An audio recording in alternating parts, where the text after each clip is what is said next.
This is Corolla DeVille, and you're watching Inkwife TV. If you remember my client Pam, the one I called our favorite client with the peacock sleeve, we did a video on her about a month ago. Well, she came back to get a tattoo on her back. As you can see, we're working on a lotus and some lacy background design and hanging crystals. But I don't want to show you all of the line work and focus on that. I want to focus more on the coloring of the lotus and the crystals, which we'll get to here pretty quickly in the video. I'm using an 11 round liner to outline this. All the lines were pretty heavy, but there's no outline at all on the lotus, so that is why I'm using a tissue under my hand, so that if I get Andy ointment or some ink or some soapy water on my hand, it won't smear the stencil any more than it's going to, because I really want to keep it. And as you can see, when I'm wiping, I still have a little bit of ghost of the stencil, so I just took a marker and went over the lines that I thought were really faded and that I might lose if I wiped them a few more times. Went over those with a marker so that they would stay, and then I went in on all the outlines with magenta to go ahead and hold those outlines in place. I believe that I used a 23 mag to do all of the color work on this tattoo. Normally I use a 15, and I'd been really faithful about using a 15 for pretty much everything, but my coworker Chris told me recently that he was just using as big of a mag as he could, and that the 23 could hold ink just fine. So I went ahead and went with that bigger needle, and it worked well. I'd had some bad experiences with gray wash not holding in the larger mags well in the past, but when I use it with a regular thick ink, it seems like it holds just fine. So now to get back to the tattoo, after I went around all the edges with magenta, I used a little bit of gray wash in some of the darker shaded areas on the bottoms of the leaves.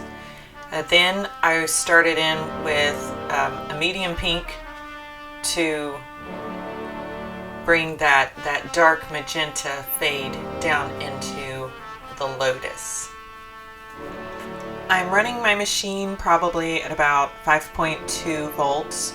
Normally on Pam's skin, I run it a little bit softer when I was using that 15 curved mag, but because the 23 covers so much more surface, I can add a little bit more power behind it to get it to punch into the correct layer of her skin.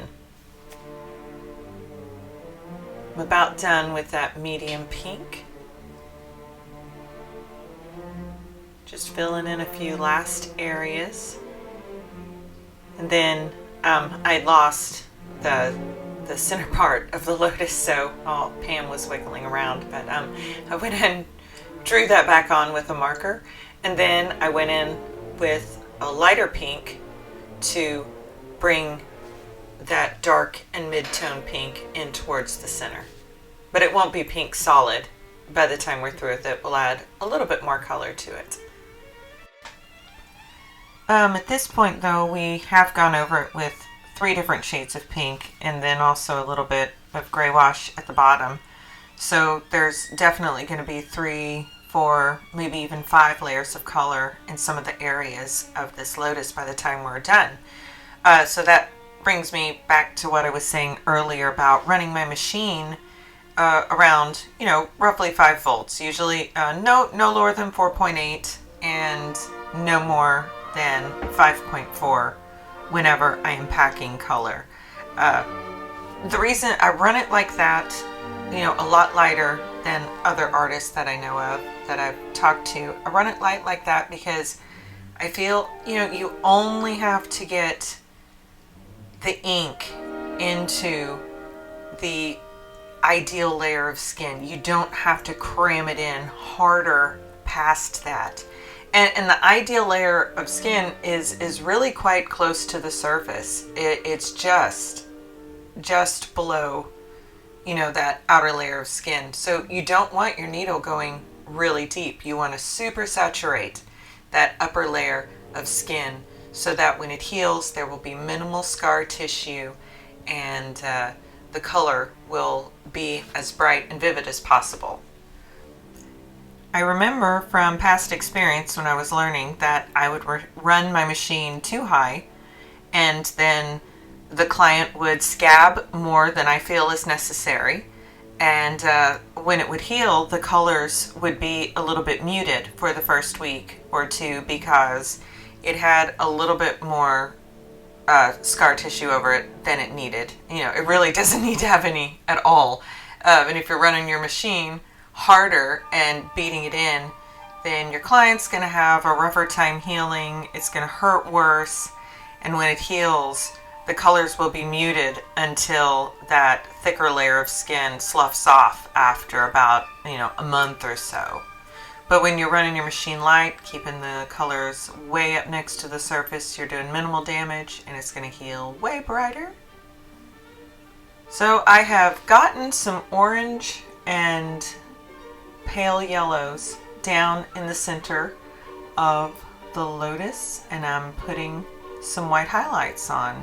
I've got back out my 11 round mag to put those highlights on those petals because I wanted them to be wanted the highlights to be a little weighted so that they will stand out. Since there's no outline around this Lotus, you've really got to depend on some shadows and highlights to give it its shape and form. But this one I think it'll heal really well. I've done colors like this before on natural flowers where it's a lot of pink and orange and yellow, and when it heals it's still really crisp and sharp and soft looking. So now that the Lotus is finished, we're going down to finish up the crystals on the bottom, and I'm putting in some shadows with a purple concentrate.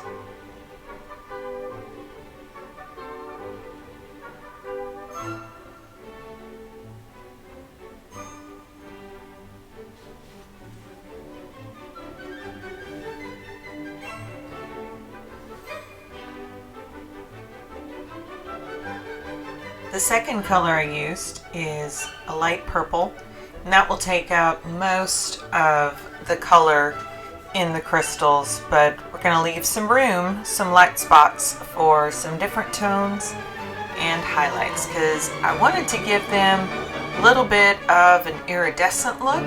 Oh, but look, yeah, I've got some fuchsia that I added into. I think fuchsia goes great against purples. It's not quite pink, not purple, somewhere in the middle. So anyway, it gives a really good color refraction to the purples.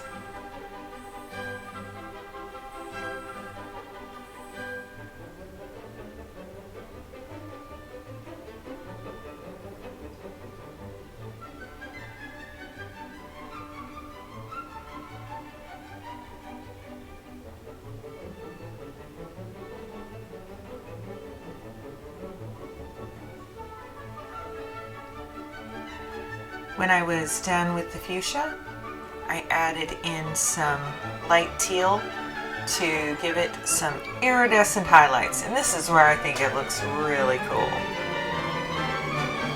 I always like trying to make things look iridescent, whether it's crystals or dragonflies or, you know, whatever. Anything I can get away with. If I can make it look like it's shining a little bit, that just makes it look cool to me.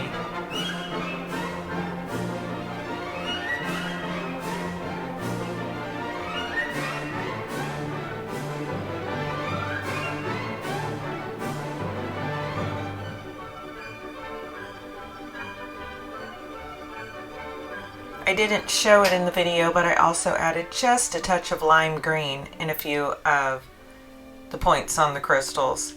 And I'm finishing it up with adding on white highlights. This is one of my favorite parts of any tattoo as well. I love adding the white highlights.